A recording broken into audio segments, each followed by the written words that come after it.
Movie की starting एक बहुत ही खास दिन से होती है क्योंकि उस दिन कुछ लोगों का एक बहुत ही बड़ी कंपनी की सबसे बड़ी पोस्ट के लिए इंटरव्यू होता है। इसके लिए 8 लोगों को चुना गया था और वो लोग बहुत एक्साइटेड थे। उधर पहुंच जाने के बाद सबको एग्जामिनेशन हॉल में ले जाया जाता है जिसमें 8 सीट्स थी। हर सीट पर एक क्वेश्चन पेपर पड़ा होता है जिस पर इनका कैंडिडेट नंबर या रोल नंबर लिखा हुआ था और इस हॉल के दरवाजे पर एक गार्ड भी खड़ा हुआ था और फिर एक आदमी आता है जो कि इन्विजिलेटर था। वो कहता है कि यहाँ तक सिर्फ तुम 8 लोगों को चुना गया है, जो कि बहुत मुश्किल टास्क था, इसलिए मेरी बात को ध्यान से सुनना और वैसा ही करना। वो कहता है कि आपसे एक ही सवाल पूछा जाएगा जिसके आपको 80 मिनट मिलेंगे और इसके 3 रूल्स भी होंगे। पहला तो ये कि आप में से कोई भी मुझसे या गार्ड से कोई भी बात नहीं कर सकता। दूसरा, अगर आपने अपने पेपर या एग्जाम शीट को खराब कर दिया। और तीसरा, अगर आपने एक भी स्टेप इस रूम से बाहर निकाला तो आपको सिलेक्ट नहीं किया जाएगा। फिर वो उन सबसे पूछता है, सो एनी क्वेश्चंस? और सब खामोश रहते हैं। ये कहने के बाद वो वहाँ से चला जाता है। जब सबकी नजर अपने अपने क्वेश्चन पेपर पर पड़ती है तो वो तो खाली होता है, उस पर कुछ भी नहीं लिखा होता। अब उनको कुछ समझ नहीं आ रही थी कि इसी दौरान एक लड़की उस पर लिखती है कि मुझे यकीन है कि मैं इस जॉब को डिजर्व करती हूँ। लेकिन गार्ड उसके पास आता है और उसे बाहर निकाल देता है क्योंकि उसने अपना पेपर खराब जो कर दिया था। वो सब काफी परेशान हो जाते हैं कि तभी उनमें से एक लड़का कहता है कि अगर हम गार्ड या इन्विजिलेटर से बात नहीं कर सकते तो हम एक दूसरे से तो बात कर सकते हैं ना। और एक दूसरे से बात करने पर इन्हें कोई बाहर भी नहीं निकालता तो वो रिलैक्स हो जाते हैं। वो समझ जाते हैं कि इस इंटरव्यू में जवाब नहीं सवाल ढूंढना है। और फिर उनमें से एक आदमी कहता है हम मिलकर ही ये सवाल ढूंढ सकेंगे। सब अपने अपने अंदाजे लगाते हैं कि हो सकता है ये हमारा टीम वर्क या इंटेलिजेंस देखना चाहते हो और इसीलिए इन्होंने जानकर क्वेश्चन पेपर खाली दिया है। उनमें से एक आदमी अपना नाम बताने वाला होता है कि दूसरा उससे कहता है कि हमारे क्वेश्चन पेपर पर हमारा नाम नहीं बल्कि कैंडिडेट नंबर है, तो हो सकता है नाम ना लेना भी इस एग्जाम का एक हिस्सा हो। फिर वो सब एक दूसरे के निकनेम रखते हैं। उन 8 लोगों में से एक हबशी होता है जिसको वो ब्लैक का निकनेम दे देते हैं और एक गोरे लड़के को व्हाइट का और एक लड़की के बाल ब्लॉन्ड होते हैं इसलिए उसे ब्लॉन्ड का नाम दे देते हैं। वहाँ पर 2 लड़कियां और 2 लड़के और भी मौजूद होते हैं जिनमें से एक लड़का तो बहुत चुपचाप बैठा होता है। ऐसे लग रहा था जैसे वो इन सब में इंटरेस्टेड ही नहीं है। उसके बाद वो सब कहते हैं कि इन्विजिलेटर ने हमें अपनी सीट से खड़े होने से भी नहीं मना किया और वो खड़े हो जाते हैं और तब भी गार्ड उन्हें कुछ नहीं कहता। वहाँ पर खड़ी एक लड़की कहती है कि हो सकता है इस क्वेश्चन पेपर पर लिखा गया क्वेश्चन इनविजिबल हो। तो लड़का फौरन से लाइट के आगे करता है वो पेपर, लेकिन उसे फिर भी कुछ नजर नहीं आता। तो तभी वहाँ पे ब्लॉन्ड बालों वाली लड़की कहती है कि हो सकता है पेंसिल शेडिंग से हमें वो हिडन क्वेश्चन नजर आ जाए, यानी अगर सवाल छुपा हुआ होगा तो पेंसिल का शेड करने से वो नजर आ सकेगा।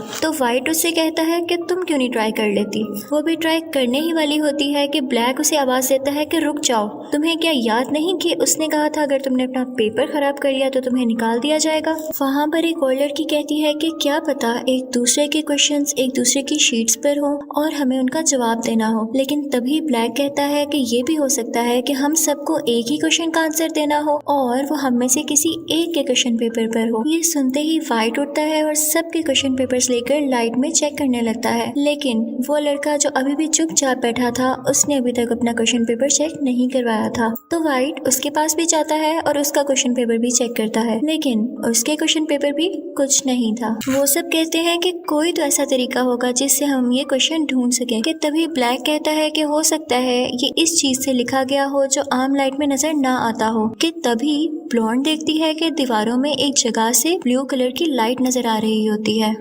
वो ये सोचते हैं कि हम इस लाइट में इस पेपर को रीड करने की कोशिश करेंगे, लेकिन उनको उस लाइट के ऑन करने का और बाकी लाइट्स को ऑफ करने का बटन ही नहीं मिलता।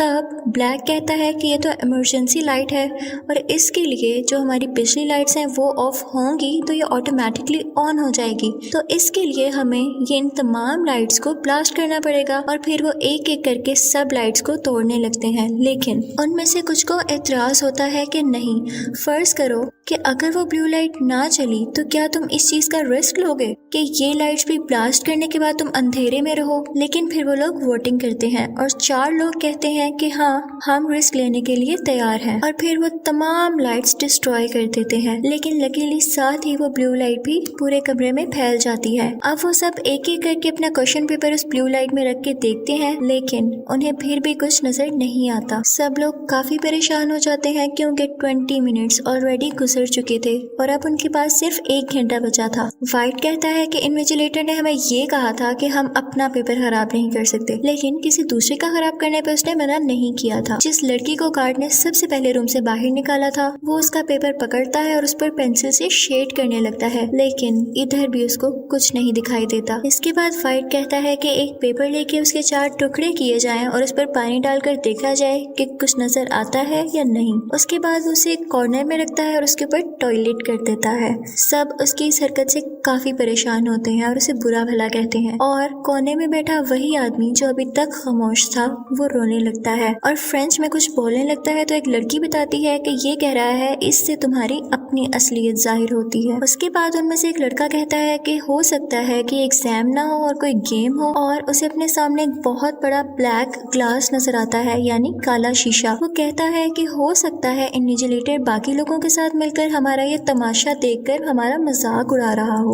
तो उनमें से एक लड़की कहती है कि नहीं, ये कंपनी ऐसी नहीं है, इसका सीईओ हर चीज पर नजर रखने वाला है, और अगर कोई होगा भी तो वो सीईओ ही होंगे। तो तुम परेशान मत हो क्योंकि वो ऐसा मजाक उड़ाने वाला काम हरगिज नहीं करेंगे। यहाँ हमें एक बहुत अजीब बात का पता चलता है कि ये सब लोग इस कंपनी में जॉब के लिए इंटरव्यू तो देने आए थे, लेकिन किसी को इस कंपनी का नाम ही नहीं पता था। दरअसल ये वो कंपनी थी जो किसी बीमारी के लिए मेडिसिन बना रही थी, ऐसी बीमारी के लिए जिसमें इंसान को हर घंटे बाद मेडिसिन लेनी पड़ती है जिससे उसकी बीमारी स्लो हो जाती है। लेकिन वो लड़का कहता है कि उस कंपनी को काफी नुकसान हुआ था जिसके बाद उसने हायरिंग बंद कर दी थी। लेकिन वो लड़की कहती है कि नहीं, ये सिर्फ दुनिया को दिखाने के लिए है, हो सकता है कि उन लोगों ने इस बीमारी की मेडिसिन ढूंढ ली हो। तो वो लड़का कहता है कि हाँ, अगर ऐसा है तो वो बहुत तरक्की कर रहे होंगे और हो सकता है कि वही हमें हायर कर रहे हो। फिर उन सबको एक फायर अलार्म नजर आता है, तो वो सोचते हैं कि शायद इसमें वो केमिकल हो जो पिक्चर्स को डेवलप करने के लिए यूज होता है, और इस क्वेश्चन पेपर पर भी कोई ऐसी चीज बनी हो जो कि उस केमिकल के गिरने के बाद हमें शो हो जाए। तो एक लड़की जल्दी से जाती है और गार्ड की पॉकेट से लाइटर निकाल लेती है ताकि जब वो आग जलाकर उसके पास करे तो वो पानी या केमिकल छोड़ दे। वो जब लाइटर लेके ऊपर चढ़ती है तो लाइटर की आग उस तक नहीं पहुंच सकती। तो वाइट उसे नीचे से पेपर रोल करके पकड़ाता है कि तुम इसको आग लगाकर उसके पास पहुंचा दो। लेकिन फायर अलार्म रिंग हो जाने के बाद जब वो देखती है तो वो उसी का एग्जाम पेपर होता है, जिसकी वजह से उसका पेपर खराब हो गया था और गार्ड उसे बाहर निकाल देता है। अब इस रूम में सिर्फ 6 लोग बचे थे। वाइट की गई इस हरकत पर ब्लैक को बहुत गुस्सा आता है और वो उससे कहता है I should punch your lights out, जिसके बोलते ही सारी की सारी लाइट्स ऑफ हो जाती हैं। ब्लॉन्ड उसे गुस्से से बोलती है कि ये तुमने क्या कर डाला। तो पास खड़ा एक लड़का कहता है उसने कहा लाइट्स आउट तो सब लाइट्स ऑफ हो गई, अब मैं कहूँगा लाइट्स अप तो सब लाइट्स ऑन हो जाएंगी, और फौरन से लाइट्स ऑन हो जाती हैं। फिर उनको पता चलता है कि ये सब वॉइस कंट्रोल से चलती थी, और वहाँ पर जो आदमी खामोश बैठा हुआ था उसको इन सब की बातें सुनकर काफी गुस्सा आने लगता है और वो रोना शुरू हो जाता है। तो वाइट उसके पास जाता है और कहता है कि तुम अपना पेपर फाड़ क्यों नहीं देते हो, और वो इमोशनल होकर अपना पेपर फाड़ भी देता है। तो गार्ड उस खामोश बैठे आदमी को बाहर निकाल देता है और जाते जाते उसकी ग्लासेस नीचे गिरकर टूट जाती हैं। ब्लैक को वाइट पर बहुत गुस्सा आता है और उसे जोरदार पंच मारता है, जिसके बाद वो बेहोश होकर गिर जाता है, और फिर ब्लैक उसे उठाकर एक चेयर के साथ बांध देता है। कुछ देर बाद जब उसको होश आता है तो वो कुछ बोलने की कोशिश कर रहा होता है, लेकिन ब्लैक उसके मुंह से पट्टी नहीं हटाता।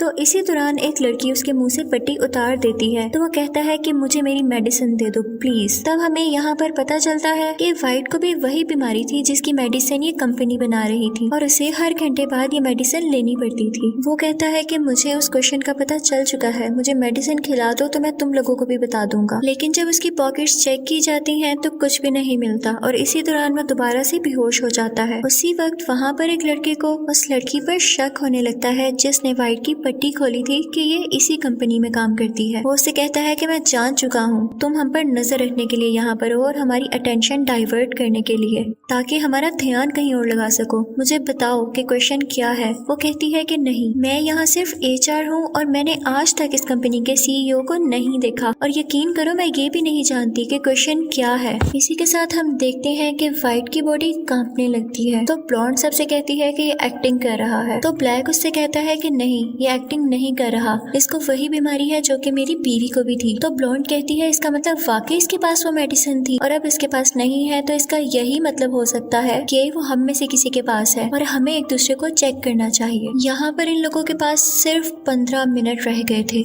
एक दूसरे की तलाशी लेना शुरू करते हैं लेकिन किसी को भी वो मेडिसिन नहीं मिलती। तो एक लड़की उस लड़के के पास जाती है जिसने उसे कहा था कि मुझे तुम पर शक है। वो उसे पूछती है कि तुमने अपनी बबल खाकर कहाँ रखी, और फिर जब वो देखती है तो उसकी बबल में वही पिल होती है। वो जाकर वाइट को खिला देती है, लेकिन वो लड़का जिसकी बबल गम से पिल निकली थी उसके हाथ पर जोर से मारता है जिसकी वजह से वो पिल वापस से ड्रेनेज में गिर जाती है। वहाँ पर किसी का हाथ नहीं जा रहा था तो वो लड़की कैमरा में जाकर कहती है कि इन्विजिलेटर तुम्हें दिख नहीं रहा कि ये मर रहा है। तो गार्ड आता है और उसे उठाकर वहाँ से बाहर निकाल देता है क्योंकि उसने रूल तोड़ा था। उसके बाद ब्लॉन्ड अपनी पेन से वो पिल बाहर निकालती है और वाइट को खिला देती है। अब यहाँ पर सिर्फ यही 4 लोग बचे थे तो सब वाइट से पूछते हैं कि अब हमने तुम्हें तुम्हारी पिल खिला दी तो तुम भी हमें हमारा क्वेश्चन बता दो। तो वो कहता है कि इस क्वेश्चन में ही इसका आंसर छुपा है और जो यहाँ पर सबसे आखिर में बचेगा वही इस क्वेश्चन का आंसर है। ये कहते ही वो गार्ड के पास भागता है क्योंकि उसके पास गन थी, लेकिन उससे पहले ब्लैक जाकर फौरन से वो गन ले लेता है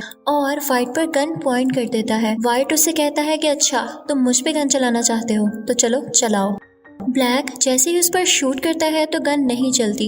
वाइट फौरन से उसे गन ले लेता है और जब वो शूट करता है तो उससे भी गन नहीं चलती। फिर उन्हें पता चलता है कि गन पे तो फिंगरप्रिंट गार्ड का ही लगा हुआ था। तो वो गार्ड के पास जाते हैं और उसे एक्टिवेट करते हैं, लेकिन वाइट वो गन उस लड़के पर पॉइंट करता है जो ब्लैक और उसके अलावा बच चुका था और वो डर कर उस कमरे से बाहर चला जाता है। अब सिर्फ 3 लोग बचे थे, ब्लॉन्ड, ब्लैक और वाइट। इसके साथ ही वो ब्लैक को कहता है कि अब तुम्हारी बारी है कमरे से बाहर जाने की। तो ब्लैक कहता है कि मैं क्यों जाऊंगा। तो ब्लॉन्ड आकर कहती है कि ठीक है मैं चली जाती हूँ। इसी के साथ वो जैसे ही डोर के पास पहुँचती है वो बोलती है लाइट्स आउट और इसी के साथ सब लाइट्स ऑफ हो जाती है और वो वहाँ पर छुप जाती है और वाइट बिना देखे इधर उधर शूट करने लगता है। जब वो कहता है लाइट्स ऑन तो देखता है कि ब्लैक वहाँ पर गिरा पड़ा है और उसकी चेस्ट पर एक फायर लग चुका है। अब उसकी आंखें भी बंद हो चुकी थी और जब वो देखता है तो ब्लॉन्ड का पाँव अभी भी उस कमरे के अंदर होता है और वो सारी की सारी खुद बाहर होती है। वो समझता है कि मैंने ब्लॉन्ड को भी बाहर निकाल दिया तो अब मैं ही अकेला इस कमरे में बचा हूँ। तो वो कैमरा में जाता है और कहता है कि देखो तुम्हें तुम्हारा जवाब मिल गया,